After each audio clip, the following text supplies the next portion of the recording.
नमस्कार, स्वागत है आपका ITV नाउ स्वदेश पर। मैं हूं आपके साथ पूजा त्रिपाठी और आप देख रहे हैं आज का बाजार। और इस शो में हम आपको आगे बताएंगे कि आज दिन भर किस तरह का कारोबार होता हुआ दिखाई दिया बाजार में, कहां पर एक्शन था, किन स्टॉक्स में तेजी और मंदी थी, ये सब हम आपके सामने रखेंगे।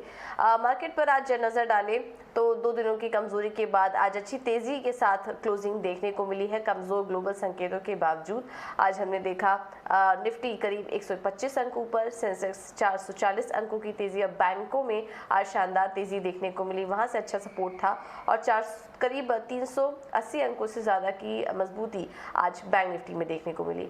और किस तरह का दिन भर एक्शन था मार्केट में, ये भी समझ लेते हैं। और हमारे साथ डिम्पी जुड़ चुके हैं पूरी डिटेल्स के साथ। डिम्पी, बताइए।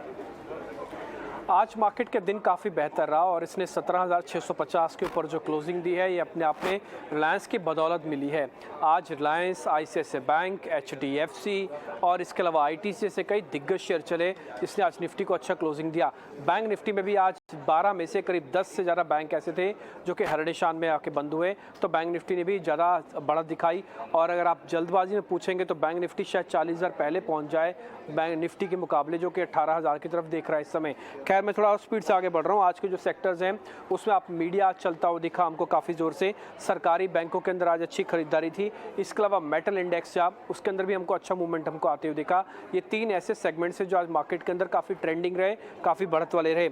आज के जो टॉप गेनर्स थे उसके अंदर आप देखेंगे न्यूज़ के हिसाब से तो अनंतराज इंडस्ट्रीज के अंदर मोमेंटम आया है, रेलवे के साथ मिलकर कामकाज कर रहे हैं।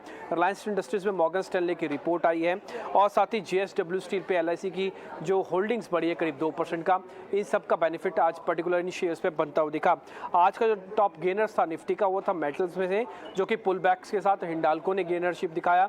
हिंडाल्को, JSW स्टील, ITC, सन फार्मा, इन सब के अंदर बढ़त 1.5 से 2.5%, 3% से कहीं ज़्यादा की बनती हुई दिखी। तो आज के निफ्टी के सबसे ज़्यादा तेज़ी से चलने वाले शेयर्स बने।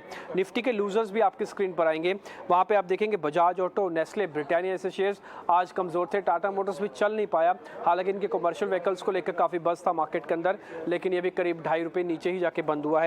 आते हैं मिड कैप यानी कि छोटे मझोले शेयर्स की कैटेगरी में।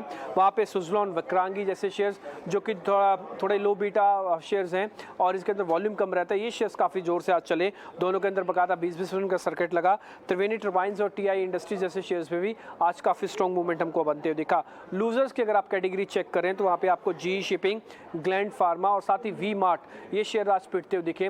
बायोकॉन के एक साथ में एक और कंपनी है जो कि रिसर्च में ही है, सिंजिन, वहाँ पे भी करीब 15 रुपये का नुकसान के साथ ये भी आप मिड कैप श्रेणी की टॉप लूजर्स बन गई। आज इसी कैटेगरी में जो साल का हाई लगा जिन शेयर्स ने लगाया वो था त्रिवेणी टर्बाइंस का, शेफलर इंडस्ट्रीज का और साथ ही करूर व्यासा बैंक। ये वो बैंक्स थे, वो शेयर्स थे जिन्होंने आज साल का हाई लगाया। तो कुल मिला के मार्केट्स के अंदर आज 1300 एडवांसेस के साथ आज बाजार की क्लोजिंग काफ़ी अच्छी रही। बिल्कुल, काफ़ी अच्छी क्लोजिंग आज देखने को मिली। बहुत बहुत शुक्रिया डिम्पी आपका ये सारी जानकारी देने के लिए। और जैसा कि थोड़ी देर पहले डिम्पी बता भी रहे थे कि आज रिलायंस से और बैंकों से काफ़ी अच्छा सपोर्ट देखने को मिला। रिलायंस में हमने देखा कि करीब 1.5% की तेज़ी वहाँ पर थी। मॉर्गन स्टैनली के लक्ष्य बढ़ाने के बाद ये तेज़ी देखने को मिली। वहीं ब्रोकरेज ने ये भी कहा है कि 2027 तक कंपनी का जो मुनाफा है वो दोगुना होने की बात यहाँ पर की जा रही है। इस पर और ज़्यादा अपडेट के लिए हमारे साथ जुड़ गए हैं सहयोगी सौमित सरकार। सौमित, बताइए, रिलायंस पर जो रिपोर्ट निकल कर आई है मॉर्गन स्टैनली की, उस पर और क्या क्या कहना है उनका? तो अगर आप देखेंगे तो आज के रिपोर्ट में मॉर्गन स्टैनली ने अपना जो ओवरवेट रेटिंग है रिलायंस इंडस्ट्रीज पे वो बरकरार रखा है और उन्होंने जो टारगेट प्राइस है वो मार्जिनली हाइक कर दिया है। पहले का टारगेट प्राइस था 3015 रुपीज़ का, उसको बढ़ा के अब उन्होंने 3085 रुपीज़ कर दिया है।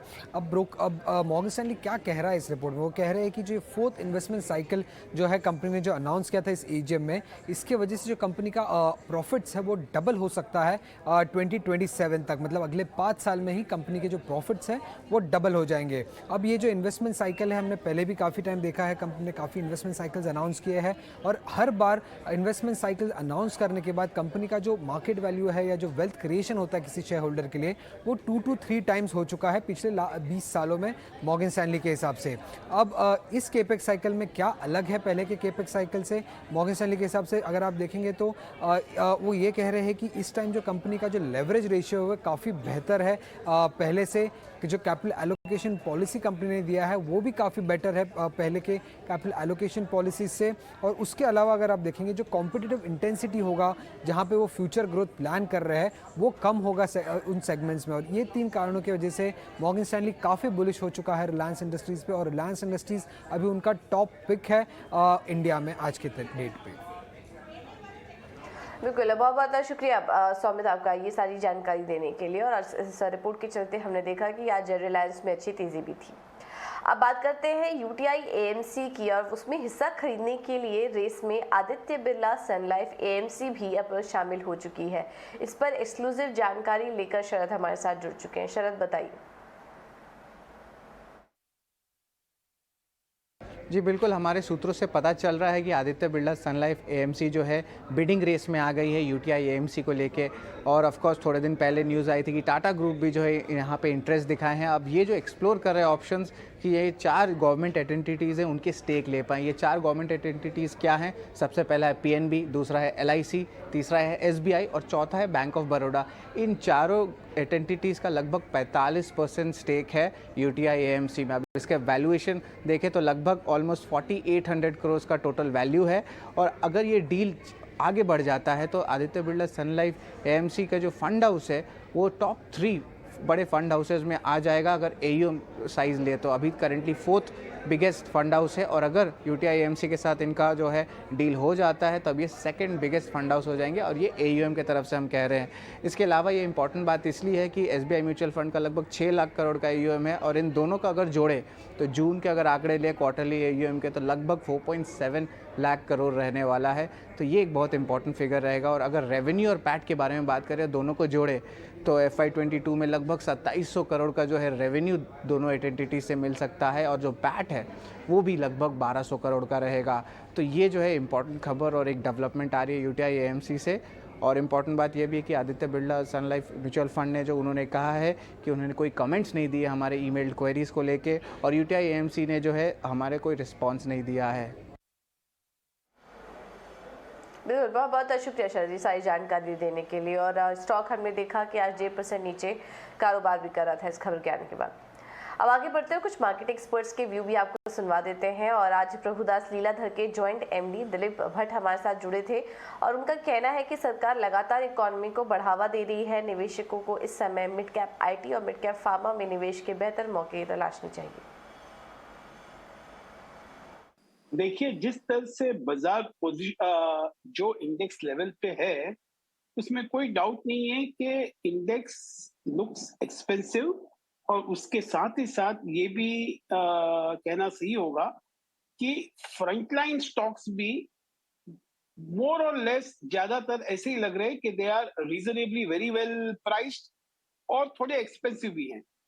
और हम ये एक बाजू की बात हो गई। और दूसरी बाजू अगर हम इकोनॉमी देखें कि इकोनॉमी अभी भी ठीक तो कर ही रहा है लेकिन ज्यादातर हिस्सों में वो स्ट्रगल भी कर रहा है। और it is very natural because हम जिस तरह से इन्फ्लेशन देख रहे हैं, यूएस इंटरेस्ट रेट देख रहे हैं, रुपी डेप्रिसिएशन देख रहे हैं और जिस तरह से ओवरऑल सिनेरियो को देख रहे हैं कि इकोनॉमी स्ट्रगल करना बहुत स्वाभाविक है।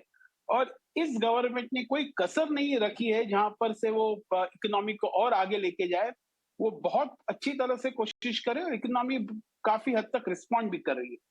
इन सब हालात, इन सबको देखते हुए ऐसा लग रहा है कि शायद इन फ्रंटलाइन स्टॉक्स में इमीडिएटली कोई बाय एकदम अट्रैक्टिव वैल्यूएशन नहीं दिखाई दे रहा है। तो शायद आगे चल के in the next 6 months to 1 year ये मिड कैप ही ऐसे रहेंगे जहां पर काफी हद तक फोकस आएगा और शायद मिड कैप्स शायद आउट परफॉर्म करते रहेंगे ब्रॉडर इंडाइसिस को। और मुझे लगता है कि quite a few of the front lines को तो मिड कैप पे जरूर ध्यान देना चाहिए without any doubt because market is in a different zone, economy is in a different zone, but mid cap looks reasonable from the current levels and may attract and may get into a lot of portfolios. Good talking to you Mansi this side, जहां पर mid cap पर आप अपनी राय दे रहे हैं, अगले 6 से 12 महीने के लिए आउट परफॉर्मेंस की बात कर रहे हैं। ऐसे में कुछ बास्केट्स हैं जिस पर आपसे राय जानना चाहेंगे, और ऑटो प्लेज पर आपका क्या कहना है, क्योंकि ऑटो एक बड़ा बास्केट अब बन चुका है। ऑटोमोबाइल स्पेस में पिछले दिनों हमने अच्छे सेल्स नंबर देखे, ऑटो एंसिलरीज भी फोकस में है और बेरिंग स्टॉक्स भी हैं जो कि रडार पर हैं। इस स्पेस को, इस सेक्टर को कैसे देखा जाए? तो इसमें मुझे लगता है ऑटो और ऑटो एंसिलरीज एक फर्स्ट रनअप तो काफी अच्छा आ गया है दोनों में, और यहाँ से भी शायद टेलविंड अच्छा ही रहेगा, क्योंकि अगर हम देखें कि कमोडिटी प्राइसेस जिस तरह से सोबर हो रहे हैं और जिस तरह से ऑयल जो ऊपर जा रहा था वो भी रुक के अभी शायद नीचे आ गया है, तो ऐसा लग रहा है कि शायद you will still get some very good plays in this automobile sector और may be automobile financing companies also. तो मुझे लगता है शायद ये अशोक लेलैंड पे ध्यान देना चाहिए